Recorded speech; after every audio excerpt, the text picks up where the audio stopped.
Om Swastiastu. Selamat siang, perkenalkan nama saya Niko Mamertesari, nomor absen 30 dari kelas 11-3. Di sini saya akan membuat video tentang tantangan Pancasila sebagai ideologi negara di era digitalisasi. Soal yang pertama, apa yang dibahas pada artikel tersebut? Artikel tersebut membahas tantangan yang dihadapi Pancasila sebagai ideologi negara di dalam era digitalisasi, yaitu masa ketika teknologi informasi berkembang sangat cepat dan penggunaan internet menjadi bagian dari kehidupan sehari-hari masyarakat Indonesia. Secara lebih rinci, artikel tersebut menguraikan yang pertama, penyebaran ideologi alternatif. Internet memudahkan masuknya berbagai ideologi asing yang bisa bertentangan dengan ideologi Pancasila sebagai radikalisme, ekstremisme maupun liberalisme yang berlebihan. Konten tersebut sering ditampilkan dalam format menarik dan mudah dipahami sehingga bisa memengaruhi generasi muda. Secara lebih rinci, artikel tersebut menguraikan yang pertama, penyebaran ideologi alternatif. Internet memudahkan masuknya berbagai ideologi asing yang bisa bertentangan dengan Pancasila, seperti radikalisme, ekstremisme, maupun liberalisme yang berlebihan. Konten tersebut sering ditampilkan dalam format yang menarik dan mudah dipahami sehingga bisa memengaruhi generasi muda. Yang kedua, polarisasi dan perpecahan sosial. Media sosial sering digunakan untuk menyebarkan narasi provokatif atau ujaran kebencian. Hal ini membuat masyarakat terpecah menjadi kubu-kubu saling menyerang sehingga mengancam sila ketiga, yaitu persatuan Indonesia. Yang ketiga, individualisme dan konsumerisme. Platform digital banyak mempromosikan gaya hidup yang individualistis dan konsumtif. Hal ini dapat mengikis nilai gotong royong, musyawarah, dan keadilan sosial. Yang keempat, berita palsu dan informasi. Hoaks sangat mudah menyebar dan dapat menimbulkan perpecahan, kecemasan, bahkan kebencian antar kelompok. Ini bertentangan dengan nilai kebenaran, keadilan, dan persatuan dalam Pancasila. Yang kelima, keterbatasan regulasi pemerintah. Teknologi berkembang lebih cepat daripada aturan hukum. Pemerintah kesulitan untuk mengontrol konten negatif karena volume informasi yang sangat besar. Yang keenam, kurangnya pemahaman Pancasila di kalangan generasi muda.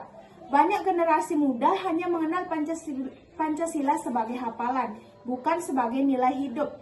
Konten digital lebih menarik sehingga nilai Pancasila kalah bersaing. Soal yang kedua, kenapa bisa terjadi permasalahan tersebut?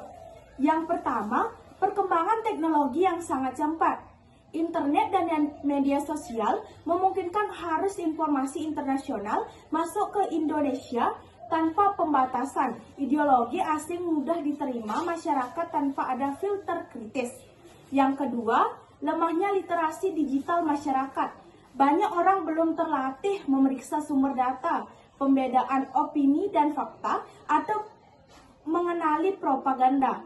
Akibatnya, mereka mudah terpengaruh oleh hoaks dan provokasi.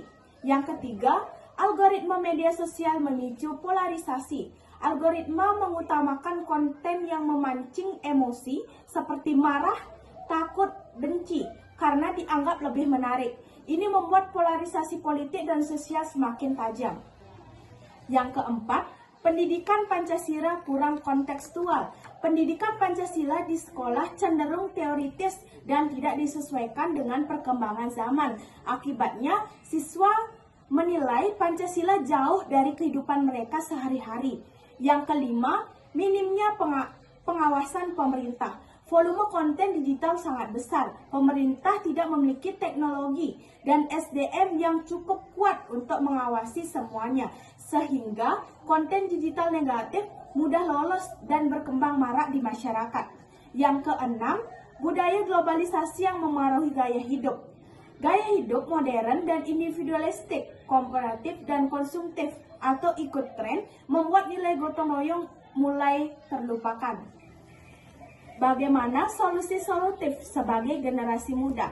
Saya, generasi muda, menawarkan solusi solutif yang bisa kita pakai. Yang pertama, meningkatkan literasi digital secara aktif dengan cara membiasakan cross-check terhadap berita yang tersebar, menggunakan situs cek fakta seperti cekfakta.com, yang kedua Mavindo, yang ketiga TurboHoax.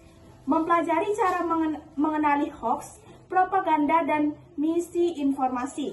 Tidak mudah menyebarkan informasi hanya karena judul menarik. Yang kedua, membuat dan membagikan konten positif tentang Pancasila.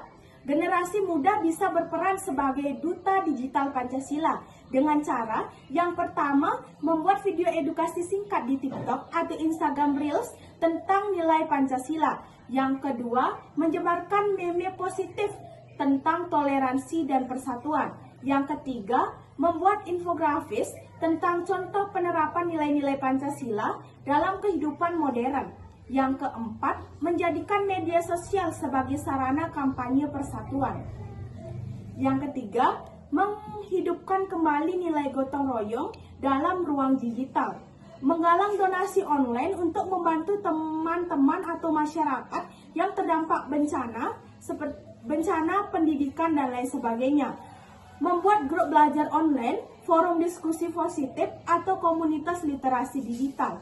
Mengajak teman untuk menjaga etika digital dengan digital cintership. Yang keempat, bersikap kritis dan bijaksana dalam bermedia sosial. Tidak ikut memprovokasi atau menyebarkan kebencian, menjaga komunikasi yang sopan dan diskusi online. Yang terakhir, menghargai perbedaan suku, agama, ras, dan bahasa, serta pendapat. 5. Mengikuti pelatihan atau komunitas kebangsaan. Ikut webinar tentang Pancasila dan literasi digital. Bergabung dalam organisasi seperti OSIS, Pramuka, atau komunitas pemuda. Aktif dalam program pemerintah seperti Duta Damai Dunia Maya, BNPB, atau Siberkreasi. Dan soal yang terakhir yaitu apa kesimpulan yang bisa ditarik?